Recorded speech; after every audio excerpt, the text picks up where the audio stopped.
Okay, in this video, we're going to be looking at the homework problems in section 14.5, which deals with mass, volume, and temperature. And in this case, we're going to be converting 6 cubic meters to cubic centimeters. Okay, so here we can use this particular conversion chart.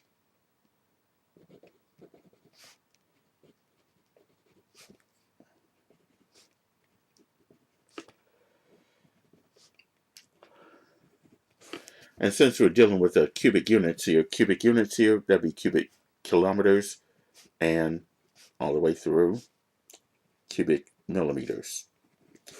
Okay, now we're going from cubic meters to cubic centimeters. From meters to centimeters, we normally move the decimal point 2 places to the right. However, we're dealing with cubic units, so it's going to be 3 times the number of moves to the left or to the right. So now, instead of 2 places to the right, 3 times 2 is 6. So we move the decimal point 6 units to the right. So in the 6, the decimal point is going to be here. We're going to move the decimal point 1, 2, 3, 4, 5, 6. 6 places to the right, meaning 6 zeros need to be placed there. So 6 cubic meters is going to be 6 million cubic centimeters. Okay. Okay. So this is going to be just this is going to be volume, which is in cubic units here. All right, here's the next problem. What is the exact volume of this figure? Okay, here's the figure that we're looking at here. It is a right circular cone. The radius is 3, and the height is 7 centimeters. So in this case, to find the volume, we use this formula. V is equal to 1/3 pi times the radius squared times the height. And we're going to leave our answer in terms of pi. So in this case here, the volume is this. Bring down to 1/3 and pi. The radius is 3. So it's going to be 3 squared times the height is 7 centimeters. So in this case here, let's simplify this a bit. I know 3 squared is going to be 9, so I have 1/3 V is equal to 1/3 pi times 9 times 7. If I take 1/3 of 9, that's going to be 3. 3 times 7 is 21. So I'm going to have 21 pi, and this is in centimeters, so the volume has to be in cubic centimeters. So this is going to be 21 pi cubic centimeters as our answer. Okay, so that's the volume of this right circular cylinder. Okay, here's the next problem. We have 2 cubes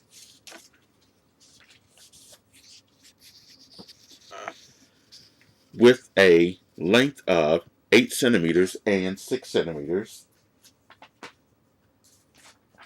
And we want to find out what is the ratio of their respective volumes.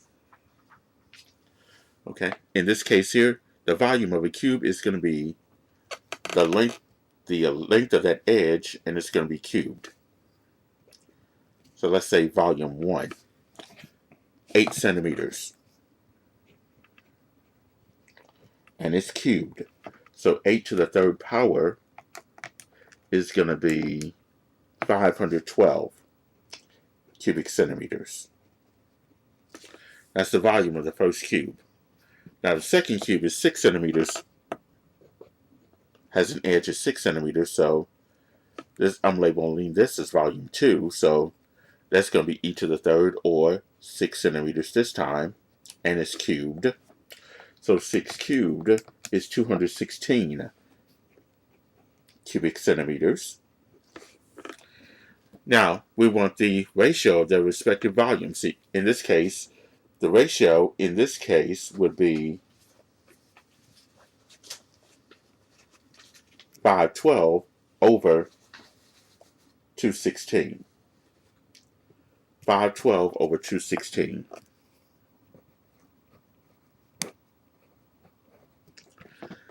And I want to reduce 512 over 216 in its simplest form.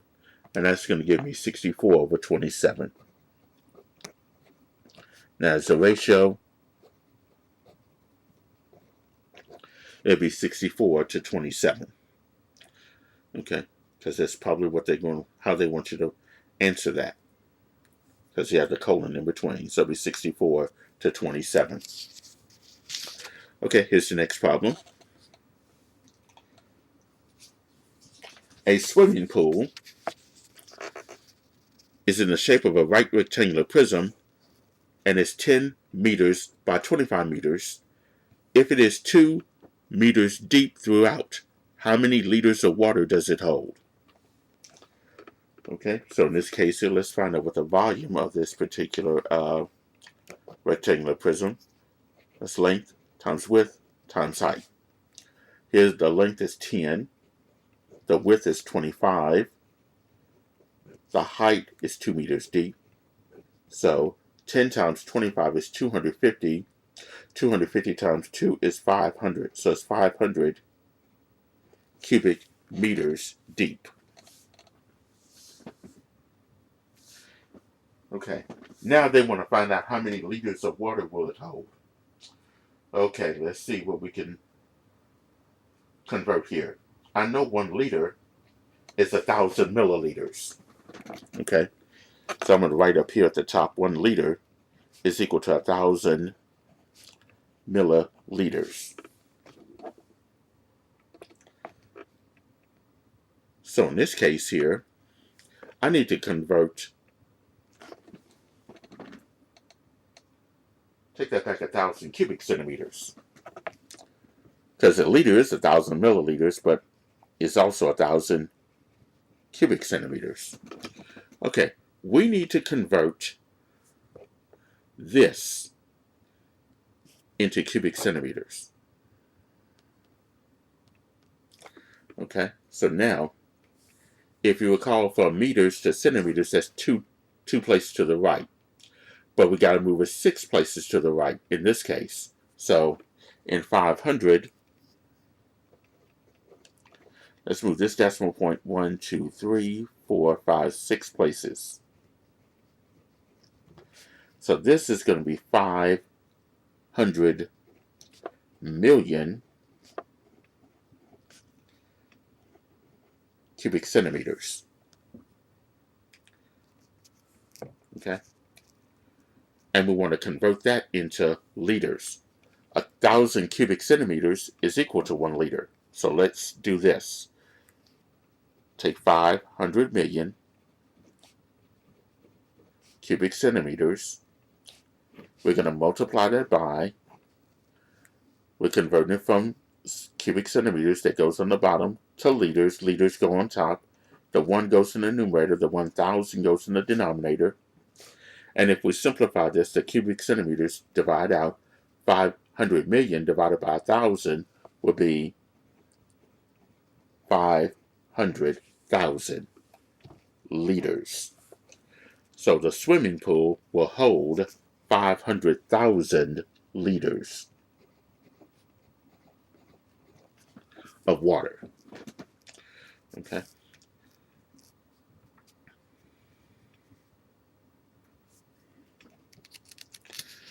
Okay, now let's look at the next problem.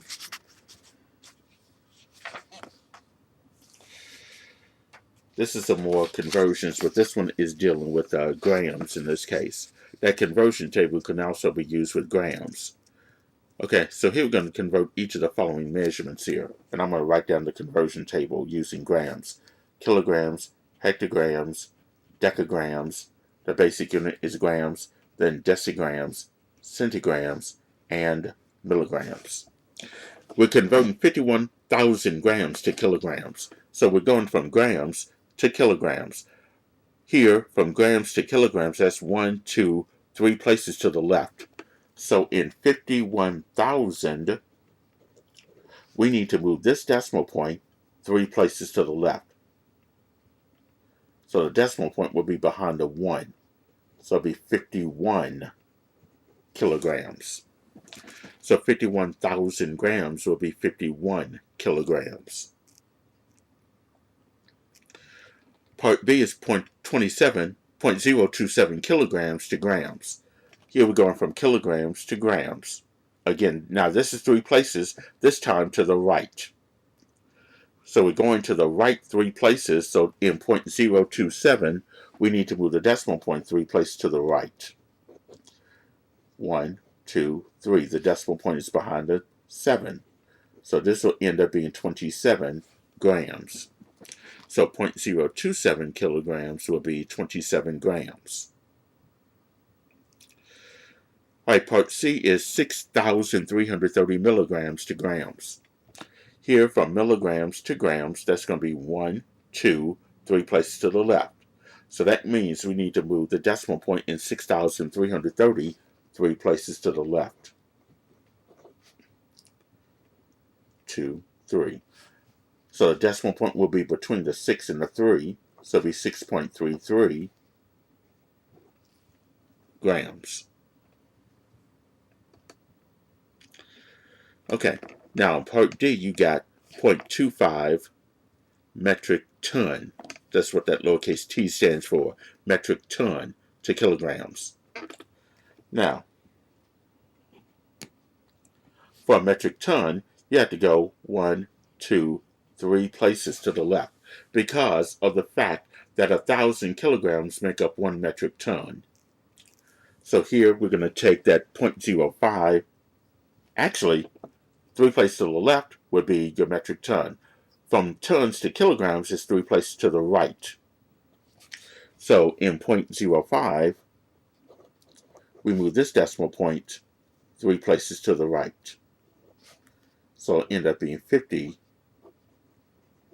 kilograms. So 0.05 metric ton is equal to 50 kilograms. Okay, the last one, part E, 21 ounces is equal to how many pounds? Okay, in this case here, it takes 16 ounces to make up 1 pound. 16 ounces make up a pound. So here's the here's the conversion here. 21 ounces, and I'm going to have to use dimensional analysis here. We're converting from ounces, so ounces go in the denominator. We're converting to pounds. Pounds go in the numerator. The 16 ounces will have to be the 16 in the denominator. The 1 for the 1 pound goes in the numerator. So in this case here we have 21 ounces divided by, well, the ounces divide out, so you have 21 divided by 16. And that will give you 1.3125. And that's going to be in pounds. So 21 ounces as a decimal will be 1.3125 pounds. Okay, here's the next problem. Going to convert from Fahrenheit to Celsius. And we're going to use the formula C is equal to 5 times the quantity F minus 32, all divided by 9. We're converting 84 degrees Fahrenheit to Celsius using this formula. Okay, in this case here, 84 degrees Fahrenheit, so that means that the Celsius would be 5 times F, which is 84 degrees Fahrenheit, so that's 84 minus 32, all that's divided by 9. Okay, and by the way, we're going to round to the nearest tenth if needed. Let's do 84 minus 32. That's going to give us 52. Yeah, 52. So it'll be 5 times 52 divided by 9. So if you multiply 5 times 52, you'll get 260. 260 divided by 9 will be, to the nearest tenth, will be 28.9 degrees Celsius. Okay, so 84 degrees Fahrenheit is equivalent to 28.9 degrees Celsius.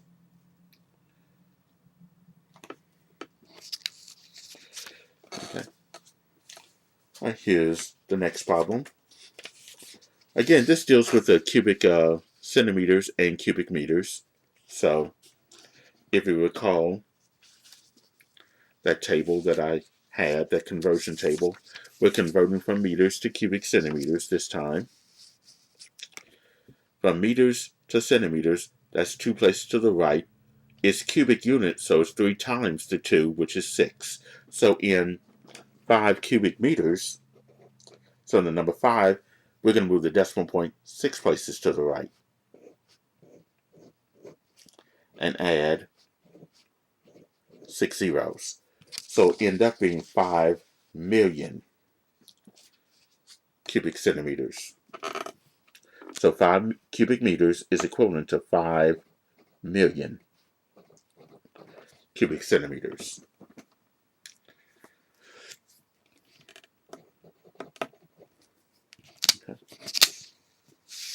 Okay, let's look at the next problem. This one is finding the volume of a cylinder. This is a circular cylinder with a radius of 8 and a height of 4. Okay, so in this case here, the formula for finding the volume of any circular cylinder, right circular cylinder, would be V is equal to pi times the radius squared times the height. And we're going to leave the answer in terms of pi. So here we're going to have pi times the radius, which is 8. So that's 8 squared times the height, which is 4. Okay, so here 8 squared is 64, so that'll be pi times 64 times 4. And 64 times 4 will give me 256. So it'll be 256, bring over the pi, and we write this in cubic inches because volume is in cubic units. So it'll be cubic inches. So it'll be 256 pi cubic inches as the answer for the volume of that right circular cylinder. Okay, next problem is an application problem where freezer A measures 1 foot by 1 foot by 5 feet and sells for $500. Freezer B measures 1.5 feet by 1.5 feet by 4 feet and sells for $950. Which freezer is a better buy in terms of dollars per cubic feet or cubic foot? Okay, let's look at freezer A.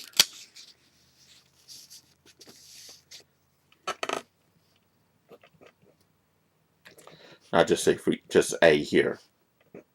That volume is going to be 1 times 1 times 5, which is, of course, 5 cubic feet. Okay, so the volume of freezer A is 5 cubic feet, and it sells for $500. So here, if we take $500, divide that by the 5 cubic feet, you're going to get $100 per cubic foot. So for every 1 cubic foot, you're paying $100. Now for freezer B, its volume is this: 1.5 times 1.5 times 4. Okay, so 1.5 times 1.5 times 4, that would be 9. So freezer B has a volume of 9 cubic feet. And it sells for $950. So here, if we divide $950 by 9, so 950 divided by 9 is 105, let's say to the nearest dollar, $106 per cubic foot. Now, which one is going to be cheaper per cubic foot? And in this case, it would be freezer A because it costs $100 per cubic foot, whereas freezer B, it costs approximately $106 per cubic foot. So we'll say freezer A will be the better by.